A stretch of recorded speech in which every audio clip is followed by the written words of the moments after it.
Hey, how's it going, everybody? Charlie Wilson here, aka Sinister Charlie. Welcome back. Hello. Hi.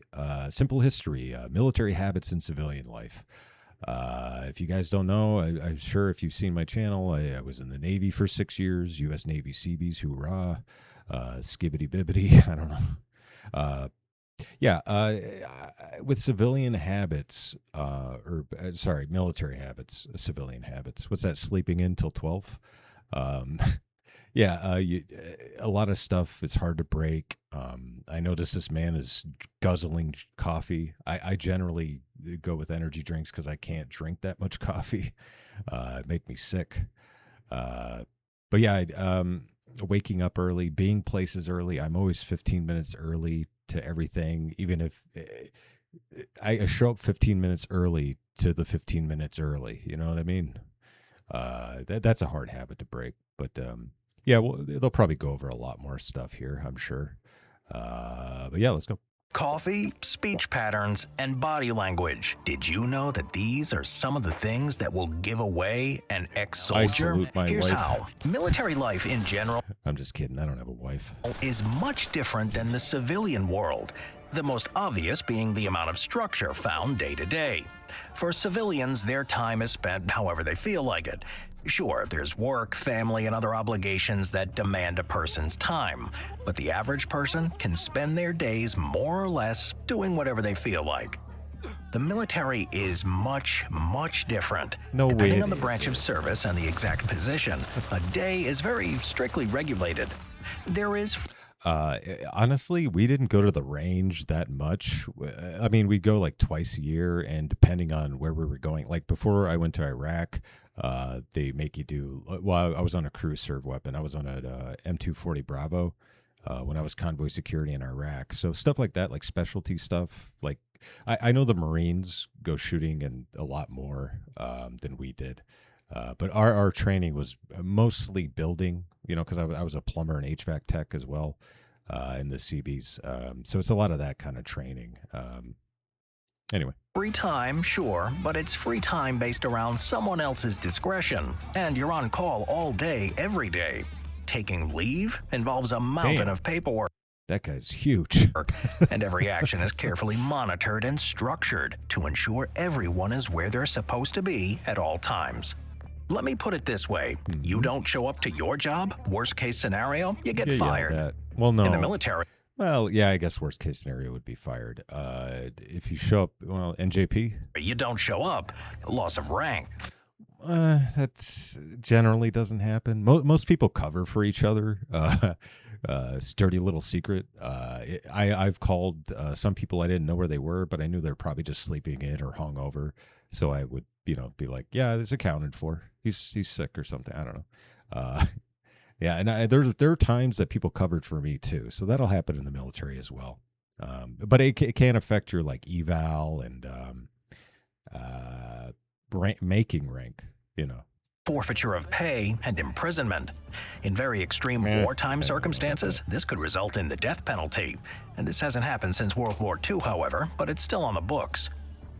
Needless to say, one of the most difficult challenges members of the military face when they transition to the civilian world is the lack of structure. Yeah. After spending years on a strict schedule with an ironclad hierarchy, being free to spend your time how you wish without asking for permission is a foreign concept.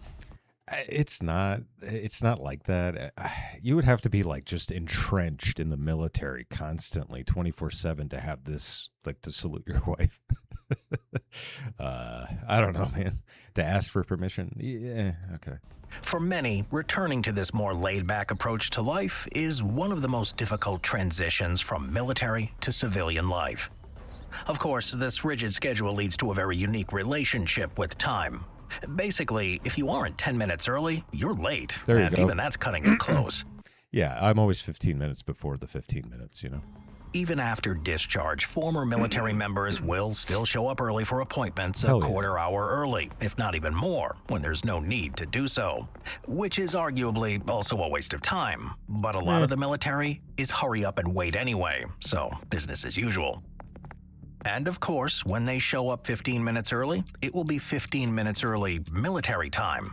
3 p.m., I think you mean 1500. You There see, the you go. military runs on a 24-hour clock, not the typical 12-hour clock that's used by civilians in the U.S. This is to avoid ambiguity and confusion between AM and PM times. Using a 24-hour clock becomes second nature, and it carries over even after discharge. And don't get me started on Zulu time. Some operations Oh, take don't place even. over the course of multiple time Huh. Yeah, you don't even get me started. I don't even remember Zulu time. zones, so to make sure everybody's on the same page, they use Zulu time, which is simply Greenwich Mean Time. But some I've never used Greenwich Mean Time. It seems too confusing. military personnel use this regardless of the time zone they're actually in, even when it isn't necessary, confusing pretty much everyone. The military is a high-stress occupation with long hours, and sleep is a luxury.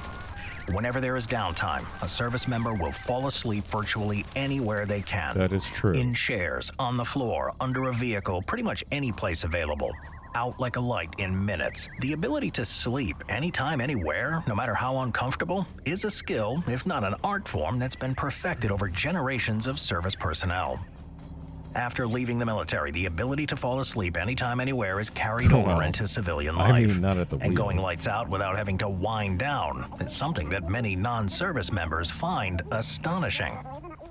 Of course, sleep isn't always an option, so to keep going When I was in boot camp, I just remembered this. The last few days, or the last 2 days of Navy boot camp is battle stations. And it's like you're running all over the base in Great Lakes, Illinois. Great mistakes. Yeah, and at the very end, we got done with our last exercise, which was like a fire control thing. And I ended up falling asleep while I was marching. And I was still in step and everything. I just fell asleep for like a good 20 seconds and woke up marching. It's pretty nuts, man. pushed to the Your point of body's weird. exhaustion. Many in the military rely on caffeine. No, I'm not talking about a cup of coffee now and again. I'm talking heroic doses of caffeine daily for Let's weeks, go. months, and even years at a Let's time. go. To stay alert, service members practically live off of coffee, energy drinks, and pre-workout powders and supplements in amounts that are almost as hazardous as the enemy.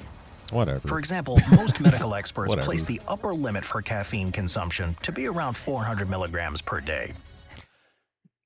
I could do a little more. Some energy drinks have this in a single can, and service members will consume This is a Ghost Energy. Ghost sponsor me. 200 milligrams. It's fine. I drink two at most a day. Is what I go with. It's just I would drink coffee, but it's like it gives me really bad heartburn after a while. Anyway, many cans. I don't know why that as has well a as beer coffee label and on it. pre-workout supplements daily. The military does discourage excessive caffeine consumption since it can cause jitters, anxiety, and in extreme cases, heart issues. But when there is duty to be done, soldiers Duty. will do what it takes to stay awake. Duty done.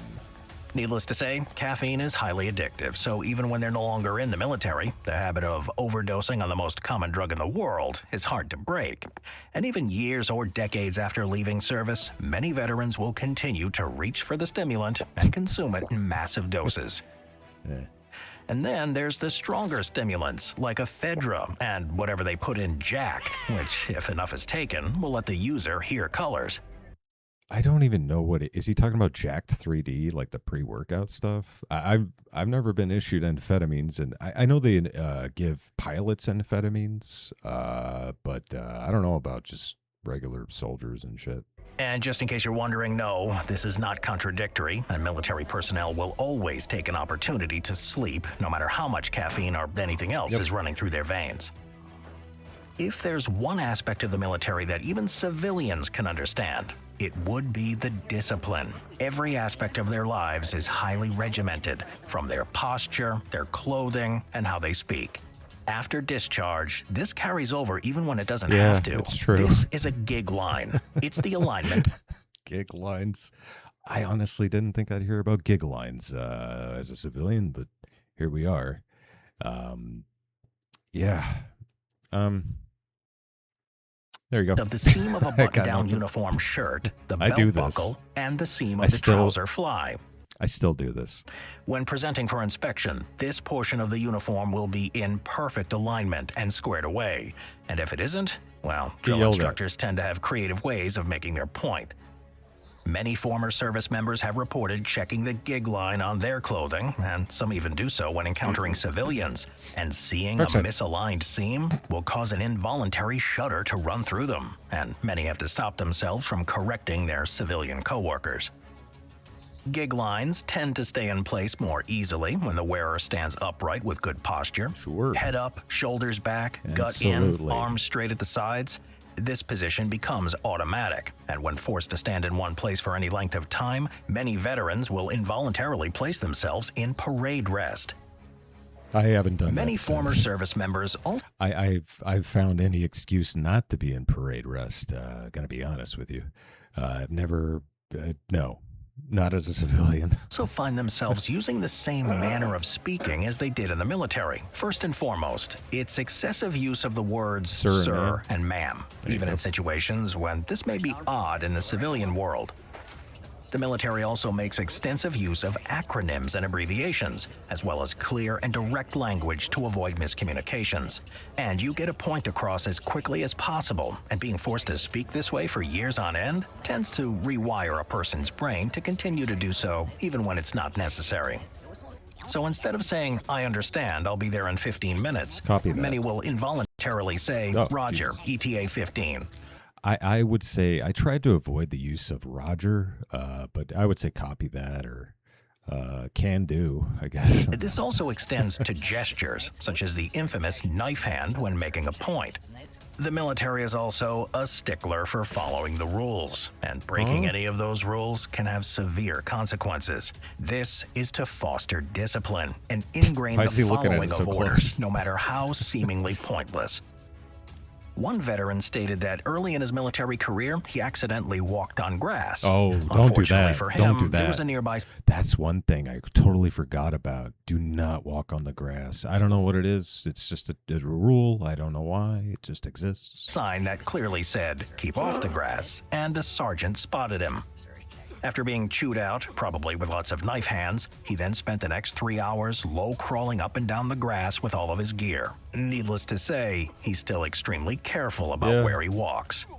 While this may be funny, and let's be honest, it's pretty funny, the strict adherence to minutia can sometimes be annoying for civilians to deal with, and breaking the habit of extreme rule enforcement is a difficult one to overcome. There is one more that former service members pick up while in the military. It's probably the most off-putting. Most in the military will not see combat, but it is still a high-stress job where lives are on the line.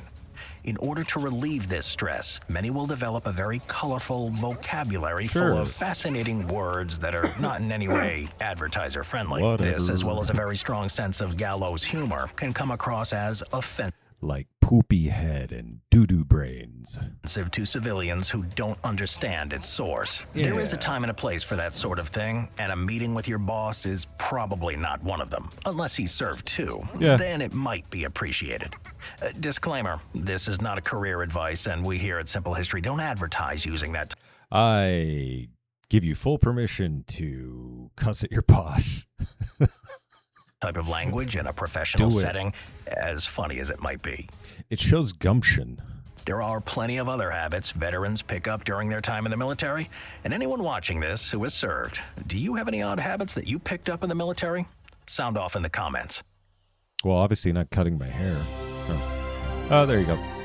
Yeah, that was a good one. It pretty much covered a lot of these little tiny things you don't think about. I totally forgot about the grass.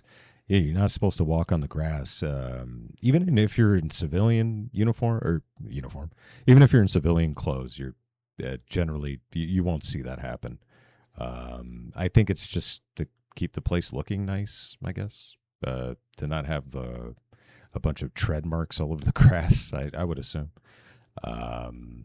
Yeah, but there you go.